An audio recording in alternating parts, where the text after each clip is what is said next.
So, she knew she had to be strong, even though the doctor had given her, kind of that, uh, time frame of life. But, like I said, she shrugged that off and she just focused on, our future and worked and saved. And, at this time, she was also helping family in the Philippines. And she loved her brothers and sisters and nieces and nephews in the Philippines so much. So whatever extra money she had, after our bills were paid, she would send it over there to help them out, which is, I think, such a beautiful thing to do. Um, you know, I just really admire her for her unselfishness and her golden heart of giving endlessly. And she did that, for years and years.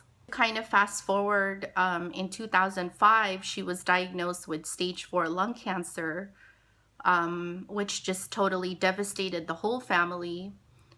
That was like one of the worst things that we could have ever dreamed of hearing, that she was diagnosed with something like that, and then they gave her like 5 to 6 months to live.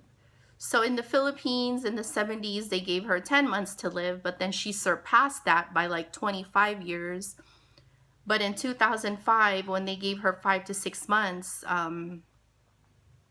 she survived 2 years instead of 5 to 6 months. We took care of her the best we could. We were there for her. We supported her in every way.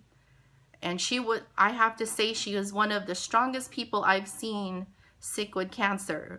She didn't complain. She was quiet. She stayed positive and happy. The thing that really devastated us, for her, because in 1983, 1984, she had filed papers to petition her brothers and sisters from the Philippines. And so they told her, it would take a while, back then in the early 80s.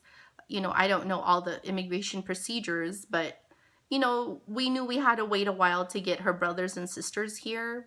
And the worst thing, I would think, but I know there's a reason for everything and why things happen, is the day that my mom was on her deathbed is the day that the letter from the immigration, of the approval of her sisters and brothers to come here, came. So I'm thinking, that's really either the worst news ever, because, here's the petitioner dying, in the hospital, and here's the approval from the immigration that her brothers and sisters' petition has been approved. So, that was really one of the worst things.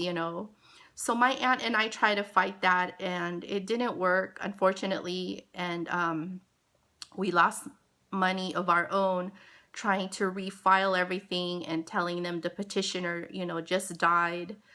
But I don't know what God meant by that, or if there's a reason for that. But I think that's when your faith is tested, meaning, either, God is just really testing you on your faith. So, my aunt and I let that go, accepting that there's a good reason for it. And we just accepted it as is. Okay, so besides the fact that, all that happened with my mom, I want to share you the other side of her beauty. Besides her inner beauty of sacrifices and hard work and dedication and good willpower, I mean, basically, you name it, she had all the good qualities. Now, she wasn't perfect. Definitely, she had her flaws. But I would say for the most part, she had almost, like numerous good qualities that I don't even have. So she had so many good qualities. So now we're going to talk about her outside, her exterior. Um, my mom was like any other lady. She loved to go shopping. She loved purses and shoes and makeup. I remember when I was 6 and I would go to the mall with her. Back then, her favorite makeup was Estee Lauder.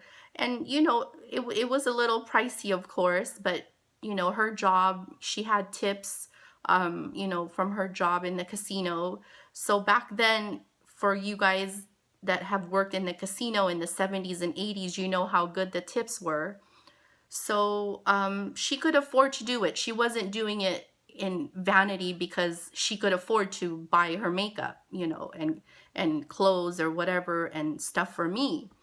So that was like the one thing she did for herself, was every now and then, you know, she'll buy herself a few nice things, and she spoiled herself with makeup. So that's kind of where I think I got my love for makeup, because, you know, I guess my mom has always loved makeup. I mean, I could still remember her old pictures in the 60s, you know, where, you know, she had her false lashes and her nice winged eyeliners. Um, and she was, after she came back one time from New York, visiting her uncle over there, her aunt and uncle, you know, in New York City, so cold. She came back and her skin got really kind of pale, and she came back to the Philippines, and a couple people scouted her to be a model. So she, you know, became like a clothing model for a little while for this designer in the Philippines called Rusty Lopez. Like, I guess she had him make some of her clothes or something like that. But my mom has always been into fashion and makeup and shoes and purses, like I said, you know. But at the same time, she knew how to balance all that out.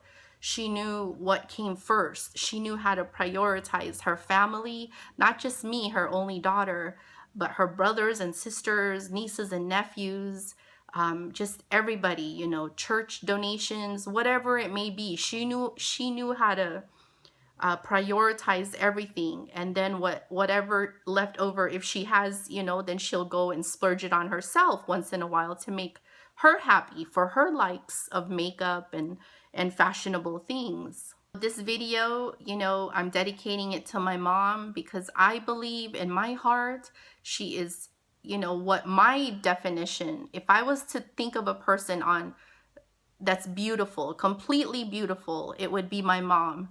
She just, in my heart, in my opinion, she just surpasses every definition of beauty, you know, whether it's inside or the exterior.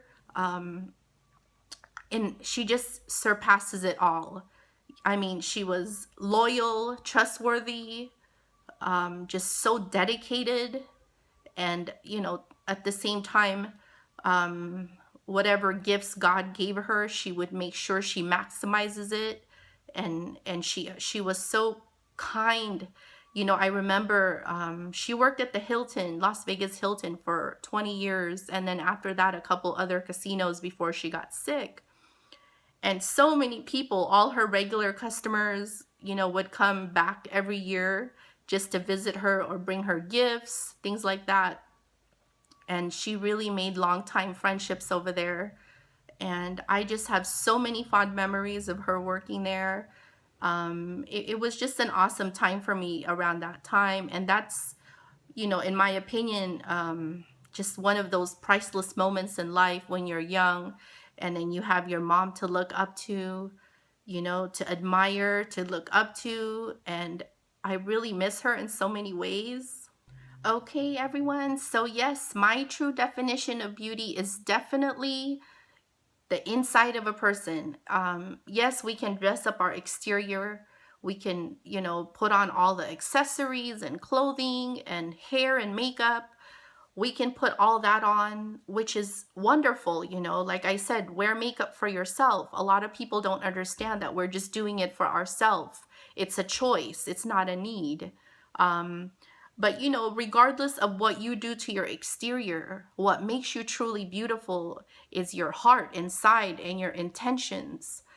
So you have to have that beautiful inner core for that to come out and shine and reflect. Otherwise, you know, I just really believe you can put on all the accessories and makeup and hair, but eventually, if you want to look beautiful, like truly beautiful, you got to start from your heart. So whatever it is that you need to fix about yourself, you know, I suggest that maybe that's where you should start. Not so much, don't start so much on the outside, but work from the inside out.